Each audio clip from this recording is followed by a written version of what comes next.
Hello everyone, what's going on? Steady Muffin here and welcome to a new video over here on More Muffin, where today I'm going to be showing you a game that I play on my mobile pretty much every day, many times a day if you ask my wife, and that is called Royale. Now this is it's a mobile game. It's available on iOS, it's available on Android, it's also available on PC, and it's free to play. I'm going to use that term very, very lightly. It is free to download, let's say, and it is free to play. But yeah, we'll get into that bit in a second. If you enjoyed this video, do make sure that you hit that thumbs up button for me, and of course subscribe if you're new to the channel.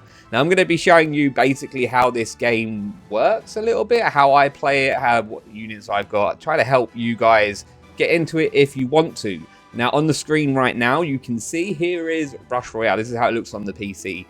Pretty much the same as it will look on mobile, except for the the two blue bits down the side.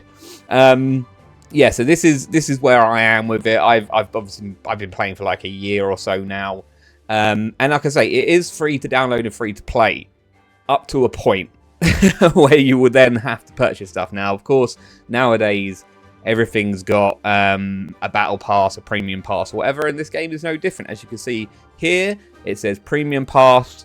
You get a free pass, and you also get a paid pass. Now, the paid pass does give you a lot of good stuff. Yes, I do purchase the premium pass.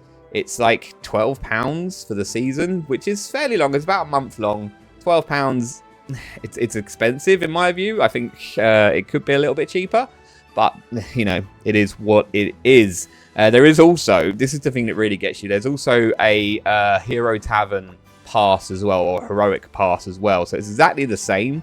They're two different sort of points or currency that you get from playing the game.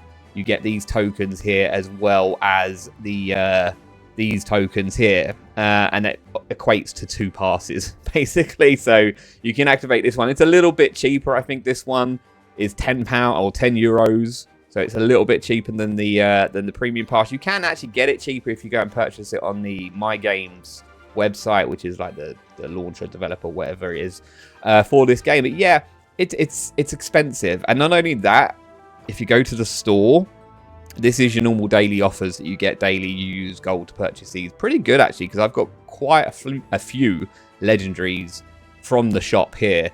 It's 40k gold for a legendary, so you always try to make sure you have 40k gold plus in your bank in case you can refresh it. I think once a day. It starts at the start of the day, and then halfway through the day you can refresh it. And then you come down here, and this is where it gets a little bit more pricey. You can buy these crystals, which of course you saw at the top here. You can then use to purchase these chests, hero chests. You do get them for playing the game, very little. And of course you can see here you can purchase them. And then gold as well, you can also purchase using those crystals again. If you come over to seasonal, this is where it really gets a bit stupid though. €20 for this here, which will give you a legendary card plus a bunch of gold, other cards, some of those tavern coins as well. Oh, I definitely don't want to do that. Oh. I'm not used to doing that, trust me. And then down here as well, there's more items to get with your crystals, legendaries, and such. It just sales. They say sales. I mean, it could be 80 quid.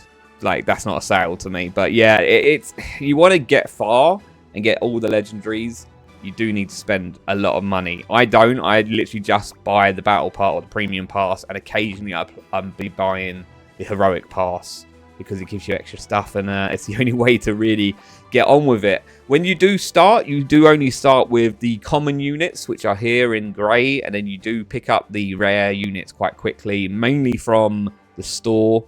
But you do also have this league ladder system, which you go up. And if you scroll down and scroll down and scroll down, you do get a lot of rewards for passing the trophy count. So you get these units. So you do pick them up fairly quickly.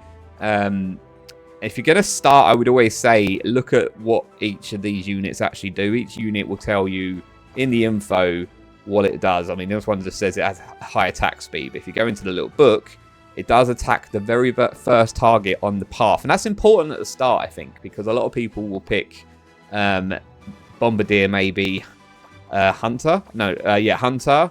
And also we'll pick this guy here, which you pick up quite early as well, Sharpshooter.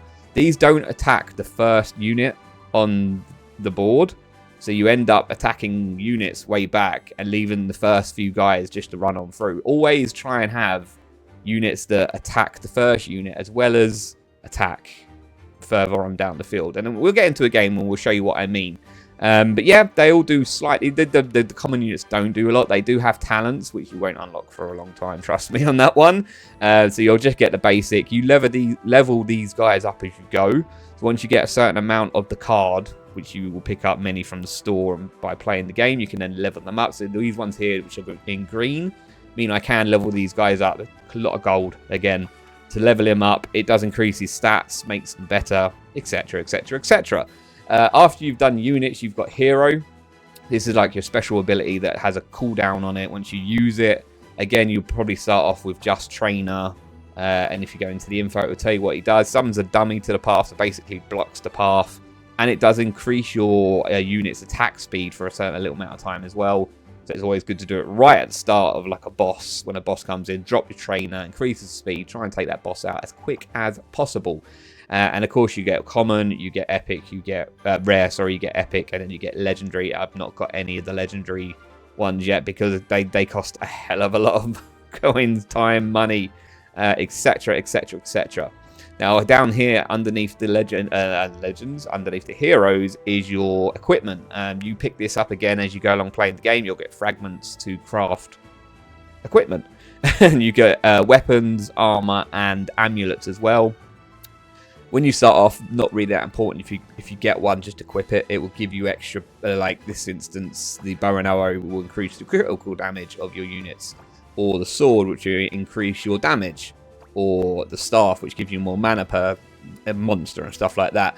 Until you, like, if you're going to play and then you get rare, it gives you a faction to go with it. So that matches up with the faction of your unit. So you want to match this, for instance, is Kingdom of Light, I think. Yep, Kingdom of Light. So you want to match that with a unit from Kingdom of Light. I missed that when I was going through units. All these units have individual factions. There's 5 up here. There's Forest Alliance. These units are Forest.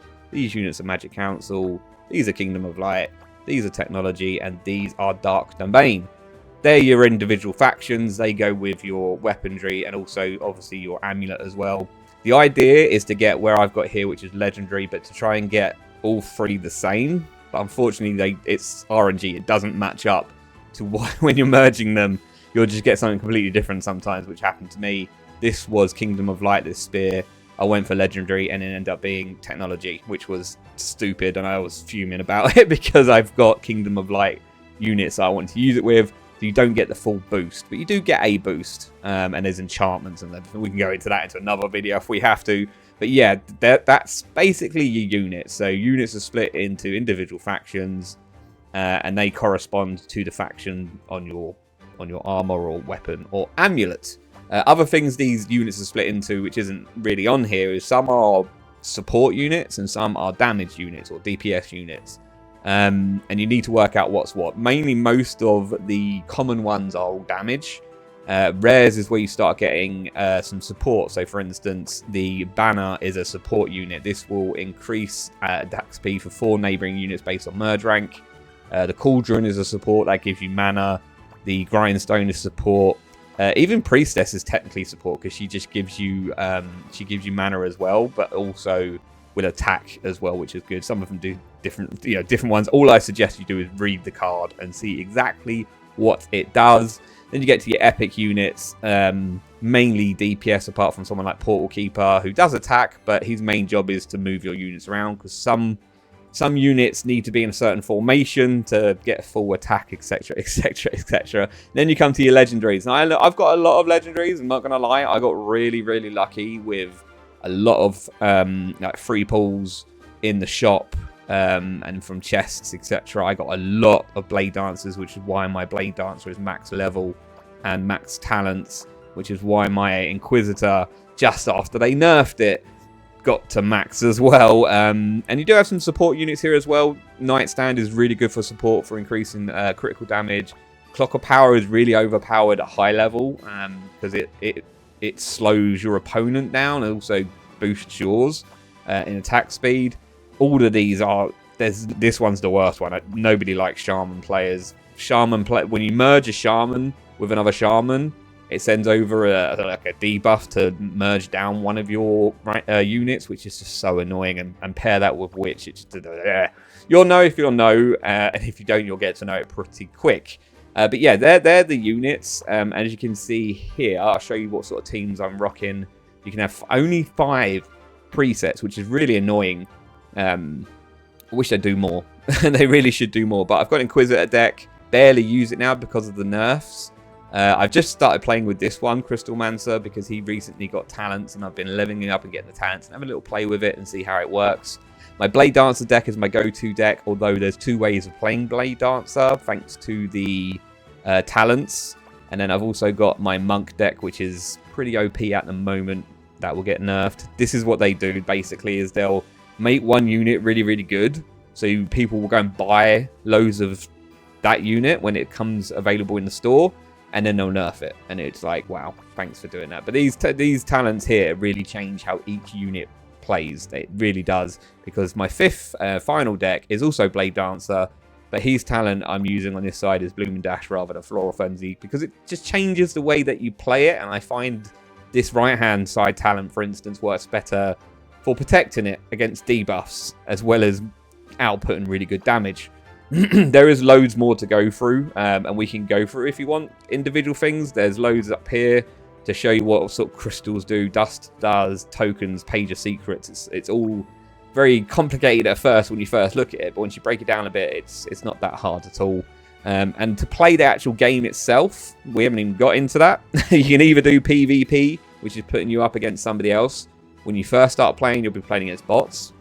Very, very easy. And then you'll slowly but surely get into playing real people that will have better equipment, more critical. Critical is critical, funny enough. When you start playing, this number here is your critical. So that's how much critical damage you can do. I've got 2,815% at the moment. I took ages to get up to that, and to increase that is basically leveling up your units. Every time you level up a unit, for instance, let's look at presets here. It will tell you up here, reward for upgrade, a +6 on your critical.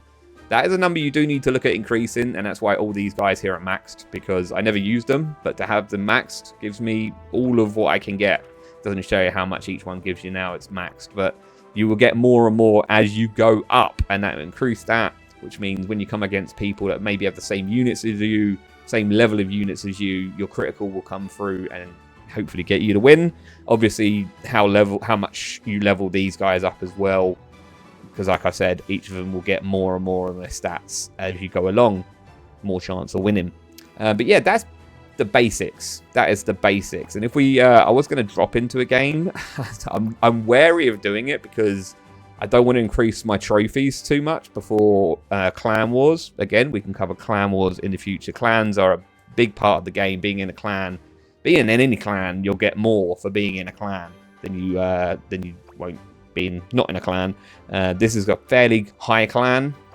Tournament is up here. There's 3 different stages of tournament. It begins in 22 hours. It's a bit of a weird system the way they do it. It's changed, but not massively since I've started playing. But we can drop into a quick game, I suppose. I won't maybe show the full game because a game can go on for quite long depending on the opponent. But this is the ball. Oh god, this guy's got 1500 crit. I'm gonna smash him. He's got Monk with a talent, which means he might play. But I don't think he is. I don't think he's going to play. But this is what the board looks like. It's a basic... oh, he is going to play. It is a basic tower defense game. We haven't really gone into what the game actually is. Tower defense. This is it. So this is your board here. You will drop units on the board as you gain mana for killing monsters. This is your mana here. This is how much it costs per summon. And that will go up as you summon more. Then along the bottom here, you can upgrade your units as you go along. Again, using the mana that you're getting here. For instance, that's 100 at first to upgrade my Blade Dancer. You can go up to level 5 before you max. This is your hero ability. So at the moment, I've got Gadget on, who's going to put these on the board for me and increase the damage on those. We're going to drop all the units we can. And you can see I've got Portal Keeper, who will move units around. So the talents I'm using for Blade Dancer is all about moving. That's what they need to do. They need to move to get the boost. If you don't move them as this little flower next to them decreases, they'll lose their attack speed. I've got a lot of portal keepers. The game is heavily based on RNG, which can get pretty annoying. Like that, for instance. I didn't really want that guy there. Dryad is the green one here. She's a legendary. She will increase the merge rank of any unit the same merge rank as her. So if she's a circle, he's a circle, they become the same. Let's move these two down here, and then we can move Portal Keeper here. I try and keep these guys away from each other, because if you move one next to another one, it automatically activates the Blade Dancer, whereas I want to increase the number individually. It sounds complicated, but once you get there, there you go. That goes up to 4 now down here. If I put it next to that guy, it would only be one of them to start. So let's get another one there, 5 instantly. So the guy at the top here is running Monk. He's trying to get a full board of monks, basically. But he's only got 1 talent, so and he's only got 1500 crit. He is not going to last at all. This is Harley Quinn. This will copy any... Oh, he's got Pocket Curse as well. Wow. Pocket Curse is annoying, so that's an enchantment on a weapon or an armor piece, which will go through in the future. But Pocket Curse is like Shaman. It's annoying as nobody likes that. But it's what you deal with. Let us copy one of these guys, so it doesn't really matter. You do get a little debuff if you copy with Harley Quinn, but then moving it with Portal Keeper eliminates that debuff. Portal Keeper is key for this deck. Like I say, Harley Quinn will copy any of the same merge rank unit. So Dryads are really important to level up everything else. But yeah, it's looking pretty good so far. We're going to move that there because we're going to level him up. We're going to copy Sword. Sword is a buff stroke debuff unit. So red swords here will send orbs over to his board, which will decrease his damage. If it's blue, it will increase my damage. If we show you there, there we go. Again, Portal Keeper will stop that happening. If he moves that with a Portal Keeper, that will disappear. Or if you send some over to me. But yeah, this is looking good so far. We've only got 3. The magic number for Blade Dancer is either 7 or 8 to get the full sort of damage amount. But we're chilling at the moment, gaining some mana. We're going to upgrade him to max. So that takes up some of my mana. We've also got Gadget going still here. My guy over here is racking Mori, which is going to eliminate some of his monsters and send one over to me. It's fine, I don't mind that. We now get ourselves another couple more Blade Dancers. Let's get them straight up to level 2. And let's move them as well. As you can see when I move them, and this guy here, for instance, these 3 aren't activated. But once you move them, they activate. Looking good so far, though. Here comes the Shaman, of course. I've got a counter spell on my armor or my weapon, which actually stops debuffs. Which includes Pocket Curse, rather, which is pretty good for playing against a Shaman player. He's going to get pretty annoyed soon because none of his debuffs and that are working on me. This is why I keep this deck going, because people do toxic decks all the time in this game. Shamans, swords, all sorts of debuffs, and just having Portal Keeper just makes things so much easier. I'm going to keep these guys separate for the minute. As your board fills up, like I've got 6 at the moment, and I said the magic number is 7 or 8. You can't keep them apart forever, so eventually you will be doing them together. Not doing anything with this Dryad here yet, just chilling with her on the side, keeping this number going. Because if you click on, I thought you could. I don't know how to do it on PC, but if you click on the unit on phone, it will tell you the talents. I can't seem to do it on here. Can I do it up here? Oh, I can do it on him. I can't do it on mine for some reason. So his gets this spear here, which if it gets onto one of these guys here, will give him like more attack. Again, read them if you want to. We got Monkey King coming soon, which is no big deal for me. We're going to try and keep our Portal Keeper's ready for Pocket Curse. At the moment, nothing he's going to hit me with is going to hurt me. There we go, and there we go. In fact, my counter spell did pretty good there. Not worried at the moment. I know I've got this guy on critical damage, so I know even though OP Monk is OP, it's not going to hurt me that much. It's a GG. We're going to drop 1 unit and get a Harlequin. Copy that sword. So this is what I was saying about the blue sword. He's going to give me lots of blue orbs. There we go. And in fact, we've now got a 2 and a 2, so we're going to merge them together. Doesn't matter, they're different colours.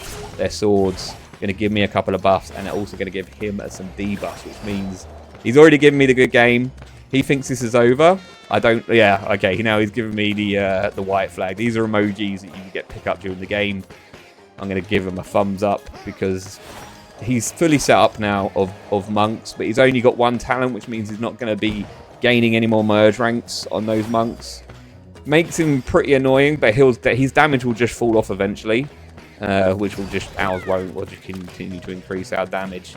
The more we move these guys around and gain more numbers. It's all about numbers. He thinks, oh, that's fine. I don't mind him merging that down. That's perfect for me, really. Not worried about that at all. It's the only merge rank 2 I had. Or 3, I think. 1, 2, 3. Yeah, technically rank 3, I suppose. Wasn't worried about losing the rank on that. Because I can always just copy either Harley Quinn or even copy another one of these. Here we've got monsters now. The lion trying to debuff us as well. That's not going to work either. That's a little bit annoying, I'm not going to lie. Because now that Harley Quinn's now gone down another, we are going to pick up some more blue orbs. And increase the damage of our good friend Blade Dancer. And let's drop another one. If we get some more Dryads on the go here, I might consider doing more. No, we didn't. We'll copy Dryad. We're going to increase this guy. We've now got 7, so you can see the blades on my Blade Dancer are now lit up. I've increased pretty much the damage. So if I get one more, that's the full amount that I can get. Gadget's still going, increasing my damage as well. And as you can see, I'm not that worried about placement anymore. I will just activate where I can. Here comes Gorgon. So these are the bosses you get at the end of each wave. You don't really see mine. Oh dear. That's a shame, isn't it, mate? He's just laughing about it because he knows he can't do anything about it. It's brilliant. This is what you need against a shaman player. Just no bother. Nay bother, mate. Here, have some more red orbs. He thinks he is debuffing me when I'm actually debuffing him. And we can just move all these guys now. No problem. And already his damage is falling off. Monk has got an ability up here. He doesn't rank up like I rank up. He ranks up a bit differently. As you can see there, moving that Blade Dancer in between them activated all of them. So that's good for late game, but his damage is completely fallen off now. He's a goner. We're going to do that, our final gadget piece. It doesn't matter now. He's activated his special ability, so he's driving back a little bit. But we got to double bosses now. This is going to be a GG's. We're going to do that. He's throwing out the white flag again. He knows this is over. King Pudding, no problem for me. King Pudding and then Warlock, no bother. Doesn't matter, these guys are gooped, which slows their attack speed down. I can easily just move them away with Portal Keeper, and they're all A-okay again. And he's out of here. He's not even going to be able to defeat one, is he? He might get one done. No, he's taking hits, and taking the final hit. And that is victory for us. It was a pretty sure thing. We're going to hit him with the good game. We had him on crit. We were always going to beat him. We had the better deck. We got a full Blade Dancer with Sword and Portal Keeper, which completely took away any hope he had. It tells you here how much your damage your units does. As you can see, Blade Dancer is my main damage unit, 177.8 million. His only did 157. Even your hero can do damage, Mori, and especially Jay, who's quite OP at the moment. How many trophies this guy had? He had actually more trophies than me, but as you can see, the crit was way lower. And the rest are all support units. Don't really do much in the way of damage. They're there to support. But that is basically the game. In a nutshell. Not too in-depth. Like, that's how you play. Co-op is a little bit different. There's floors to co-op that you do. But there's only 13 floors. Once you get to 13, you just have to do it over and over again. It is the best way to get gold. Because you can use these maps, which you get 5 of these a day. Plus gold ones when you play PvP. Which give you gold, more gold. Gold is key. Gold is key. Always try and build up your gold, and co-op is the best way to do it. But it's basically you work with somebody, same sort of thing with monsters trying to get to your gate, but you're working together to try and stop them. We can go into that again in another video if you want, but that is Rush Royale. That is what I'm playing. If you want to give it a go, download it. Like I say, free to play on iOS, Android, and PC. If you do want to play, there is a thing where you can use a code of mine. I will drop it in the description down below this video. And you can use it once you get to Arena 5. I get a special item after I get 10 people to do it. I've only had one person do it so far. A couple of people I know in Discord maybe still playing and maybe do it for me. But if you want to use that, it's down in the description below. But yeah, if you want to see more of Rush Royale, let me know in the comments. Make sure you drop a like, and I'll see you in the next one. Bye-bye.